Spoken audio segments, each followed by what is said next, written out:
colégio. Eu acho que quando eu tive genética na escola, genética mendeliana, herança do olho azul, herança do tipo de sangue, eu de fato me encantei. E eu gostei muito da genética e acho que a partir daí eu me encantei pela biologia.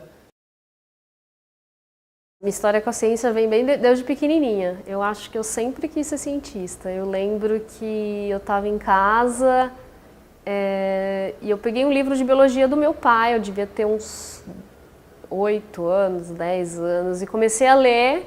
E eu lembro que eu falei para minha mãe, mãe, olha o que esse cara descobriu. E esse cara era o Charles Darwin. Eu achei aquilo fantástico e eu acho que eu sempre falei que eu queria ser cientista. Eu lembro que eu falava para minha professora de ciências, eu devia ter 10 anos, que eu queria ser cientista.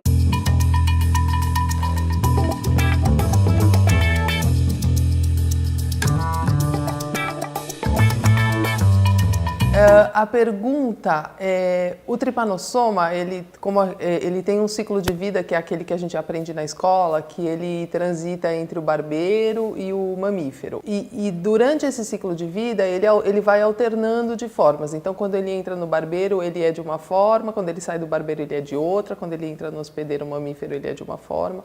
E essa transição de forma faz com que ele passe por formas que são capazes de se duplicar e de se proliferar e crescer, e tem formas que não são capazes de proliferar, elas só infectam, mas a cultura não cresce, eles não se dividem.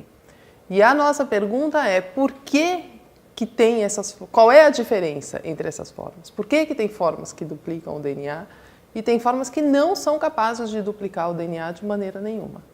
E a ideia é a gente entender tanto por que acontece isso dentro do tripanossoma, o que faz ele parar de duplicar o DNA, para a gente entender os recursos que ele tem de ativar ou não a replicação, mas também a gente estudando um organismo onde essa parada de duplicação de DNA é tão evidente, faz com que a gente eventualmente encontre mecanismos que todas as células utilizam para bloquear essa duplicação do DNA. Quando o tripanossoma chega no ambiente novo dele, a pessoa é picada pelo barbeiro e o tripanossoma chega no barbeiro, ele percebe que ele trocou de ambiente e é por isso que ele muda de forma.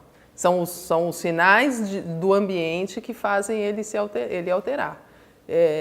E aí, na nossa pesquisa, a questão é como que esses sinais de fora da célula passam por toda a célula, cruza o citoplasma e chega no núcleo e avisa o núcleo, parou, agora ninguém mais duplica. Então, e a gente está montando quebra-cabeça de baixo para cima, porque a gente está tentando entender o que muda de proteínas durante a duplicação, para depois tentar entender quem foi que falou para essas proteínas se comportarem de um jeito diferente.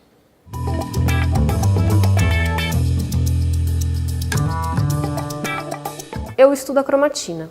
A cromatina, ela é formada pelo DNA em conjunto com as proteínas que estão envolvendo essa cromatina e protegendo esse DNA.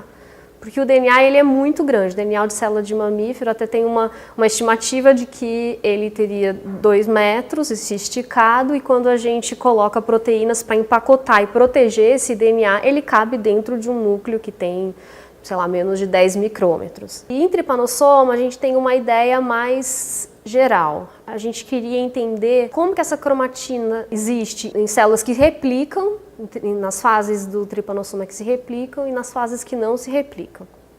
Para isso, a gente utiliza aqui uma abordagem proteômica, uma abordagem em larga escala, que a gente chama de high throughput, onde a gente estuda todas as proteínas que estariam associadas à cromatina das formas replicativas, no caso do tripanossoma, e das formas não replicativas.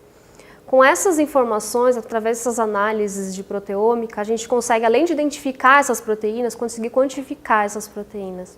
E a gente conseguiu obter resultados muito interessantes comparando a cromatina dessas duas células.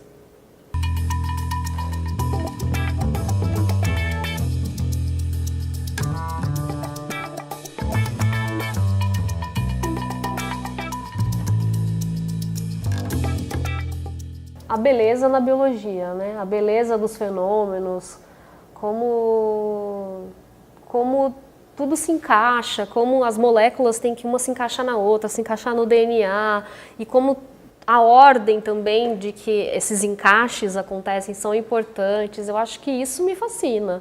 Isso por si só já fascina a mim, eu acho que a muitos dos pesquisadores, dos cientistas. Eu acho que é disso que eu gosto, de ter perguntas e me envolver com as questões e tentar respondê-las, mais do que tudo.